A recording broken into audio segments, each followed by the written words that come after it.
এর চেয়ে হতভাগা আল্লাহর জমিনে আর কেউ নেই। এই মাস আসার পরও যদি আমরা আমাদের গুনাহগুলো আল্লাহর কাছে মাফ করাতে না পারি, চোখের পানি ফেলে দোয়া করে কান্নাকাটি করে সিজদায় গিয়ে একান্তে নিরিবিলি আল্লাহর সাথে যদি এই মাসেও কথা বলতে না পারি, তাহলে জীবনে আর কখনো এই সুযোগ হওয়ার আশা বড় দুরূহ। এর চেয়ে হতভাগা আল্লাহর জমিনে আর কেউ নেই যে ইসলাম গ্রহণ করার পর মুসলিম হয়েও রমাদানের সুফলটা আদায় করতে পারলো না। তার চেয়ে হতভাগা আর কেউ নেই।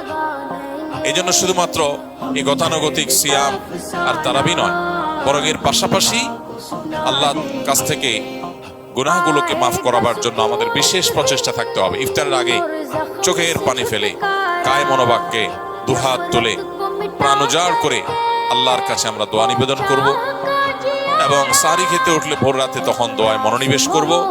চলতে ফিরতে উঠতে বসতে আল্লাহকে স্মরণ করব। মোবাইলে সোশ্যাল মিডিয়াতে বিভিন্ন চোখের জেনা, কানের জেনা, বিভিন্ন রকমের যে গুনাহগুলো হয় সেগুলোর পথগুলো সব বন্ধ করব ইনশাআল্লাহ। তবে এই রমাদান আমাদের তাকওয়া হাসিলের কারণ, এই সিয়াম আমাদের তাকওয়া অর্জনের কারণ এবং আমাদের জীবনকে পরিবর্তনের কারণ হবে ইনশাআল্লাহ বিইذنিল্লাহ।